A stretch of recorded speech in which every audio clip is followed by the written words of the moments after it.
Hello, my name's Jill Elphick and I'm part of a group organising the Longhirst Open Gardens and Church Flower Festival this year.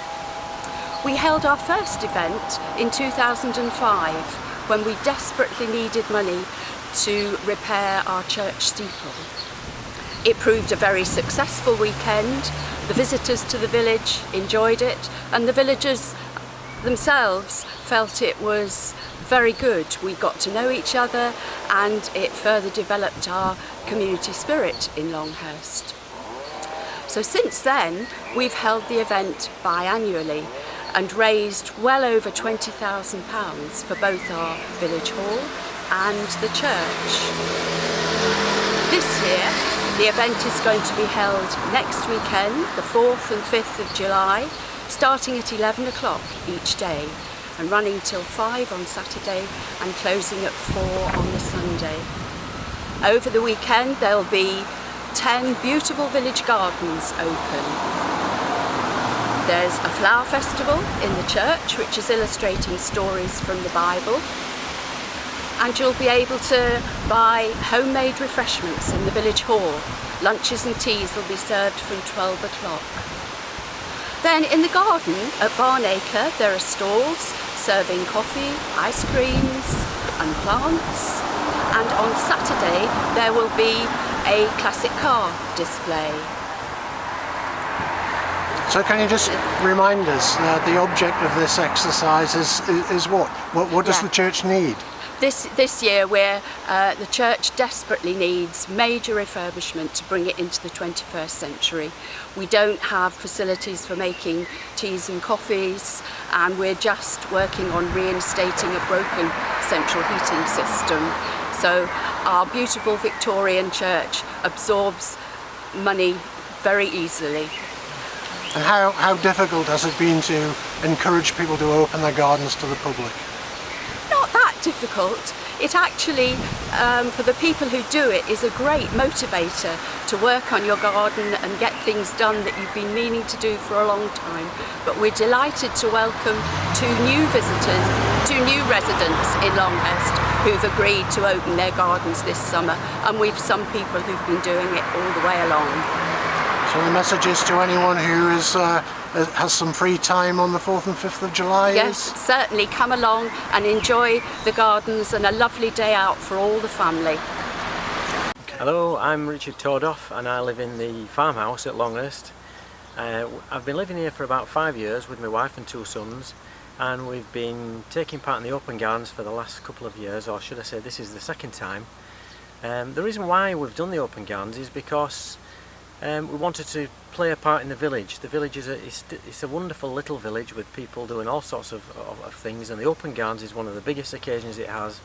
And because the house at one time played such an important role in the village, we felt that it would be nice for people, the villagers and people from outside, to see what's behind the walls, if you like. What was the garden like when you arrived here, Richard? Was it a garden? It's been neglected, unfortunately. Not through anything deliberate. It's just that opportunities for the person that lived here just weren't able to garden, and so when we took it over, it was basically weeds, and there was very little grass, and it was a bit of a shock, really. But there isn't probably a stone in the garden now that hasn't been turned over. Because we're trying to create something that's worthy of a viewing, really, for people to see, and of course to enjoy it ourselves as a garden. Had you had any gardening experience previously? Very little. I had a house, but in my previous house I had a small garden, but we inherited that from the previous owner, of course, who was a gardener.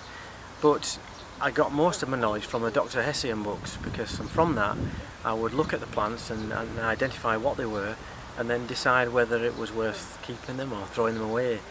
And because nobody else does a garden, Dad has to, sort of thing. So from that it's become a similar story here, and because I can build things and hammer nails into things, you can create something, hopefully, that's going to be of use. And how much land have you got, and could you describe how it's divided up?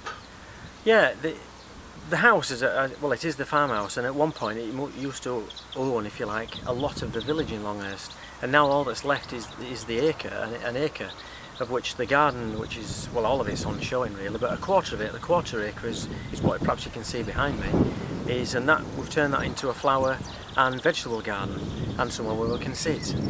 Another quarter is, which to my left, is the orchard. It is in the Ordnance Survey maps as far back as I can see. It's always been an orchard, but it had been neglected and it had beetle rot and all sorts, and trees have come and gone, but I'm trying to restore that back to being an orchard, and last year we planted sort of 15-16 trees. The remainder was what was for the lambs. It was the lambing field. In the extended farm, they used to bring the sheep in to lamb them, and they would all keep them in that area there. So I've restored that back to being a field, and I do hope, perhaps by the next time there is an open garden, I'll have a couple of lambs in there this time. So there's something that I've tried to do with all parts of the garden, the last acre that's left, if you like. Now, how many hours a week do you think you spend in the garden? Well, currently in the run-up to the open gardens, it's been about 50 hours a week. I'm alternating years between effort on the house and effort in the garden, and this year it's the open garden, so everything's got to go. And again, you want it to be worthy of a viewing for people to see, because it's developed over the years and it's still a garden in progress, or a work in progress, and hopefully the same people will come again. They will be able to see the big difference, and then again in a couple of years' time that should be the final phase, whatever that may be, and I'm hoping that the ideas from people will come forth, and we'll put those into practice, and there will be something to see again in a couple of years' time.